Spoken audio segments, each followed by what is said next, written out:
Um, it's Miss Dana. Today, instead of filming from home or from Morley, I am filming here at Hell Hollow Wilderness, which is part of Lake Metroparks.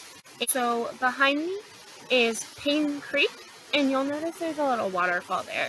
And the reason I'm filming here is because Stories in STEAM this week, our take-home package was all about the water cycle. And so I thought I would film here.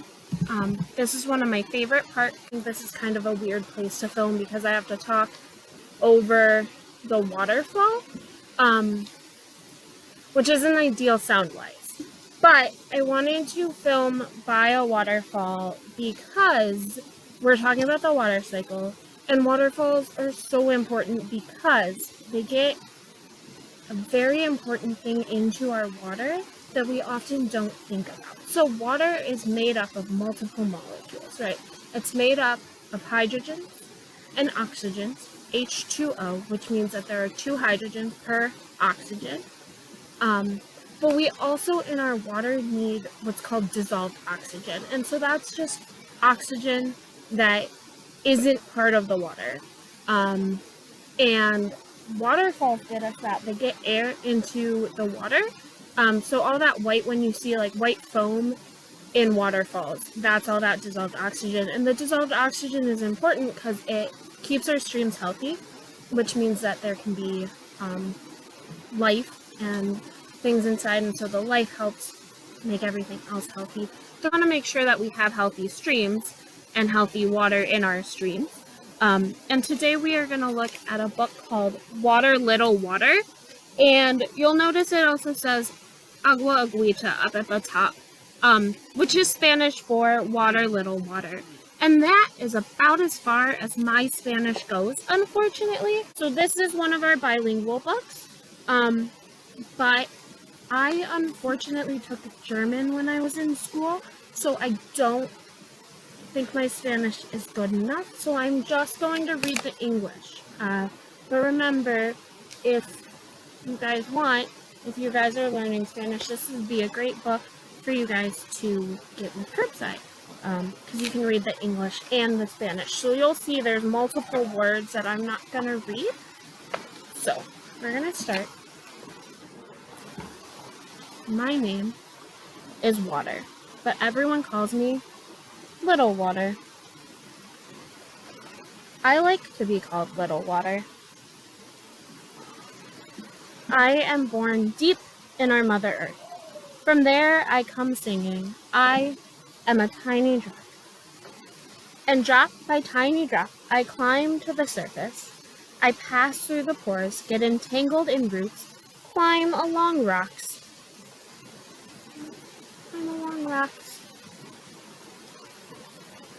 and travel through light and darkness.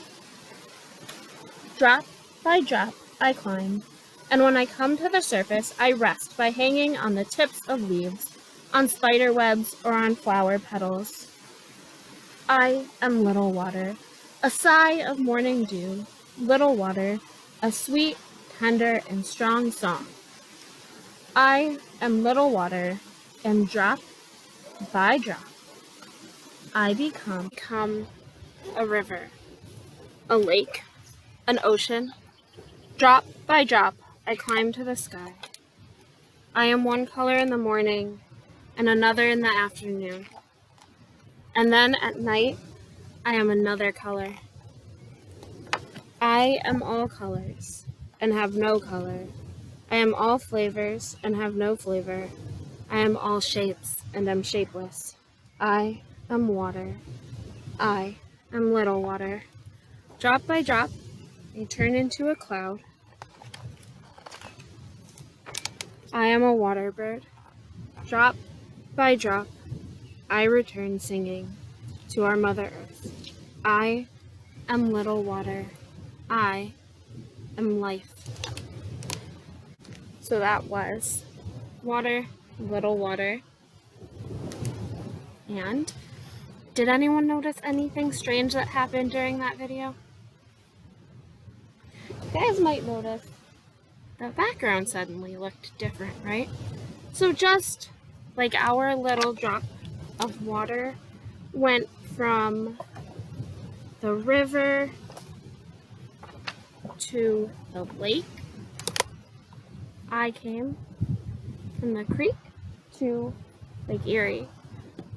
And so this is how, right, the creek that we were at, Payne Creek, flows into the Grand River, and then the Grand River hits Lake Erie.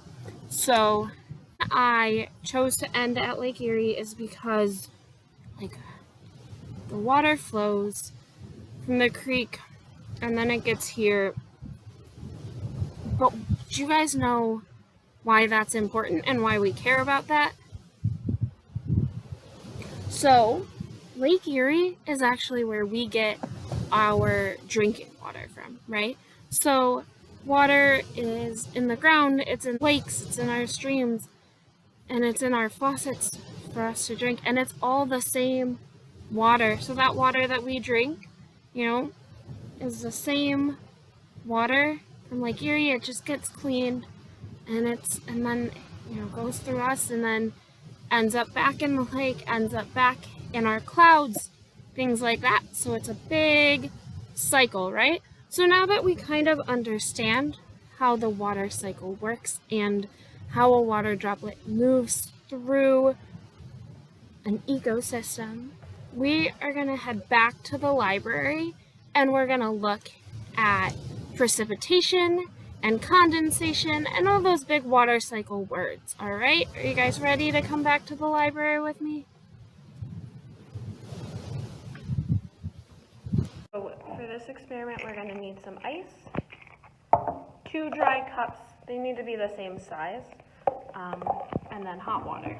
In the first cup, we're going to pour our hot water. You can see we've got some steam coming too, a little. We're going to put the other cup over top of it.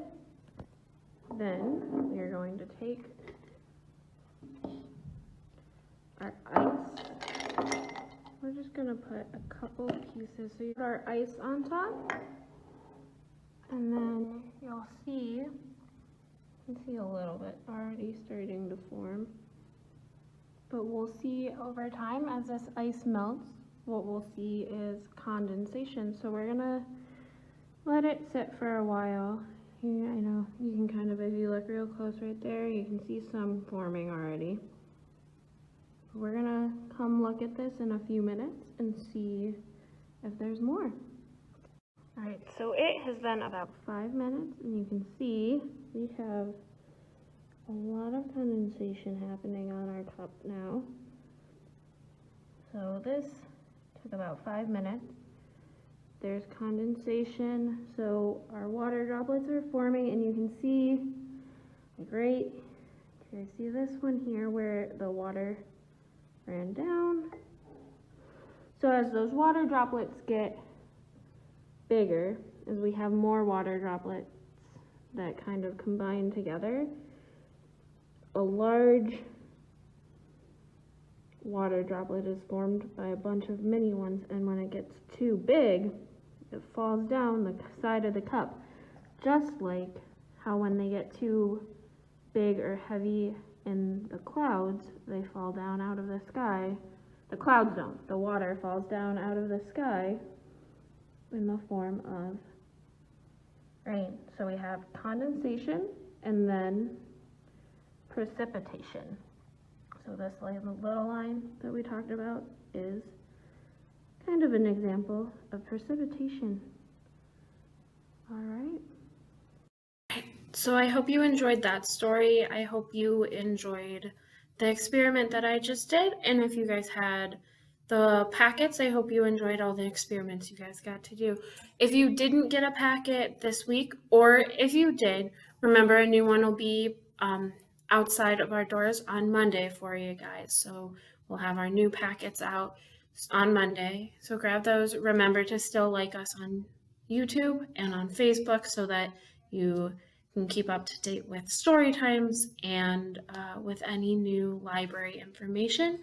And remember, you can get books on the water cycle and all kinds of other things through Libby and Hoopla, and by calling us to place a hold on any Lake county library item at this point. All right, so hopefully we'll hear from you guys soon. Bye.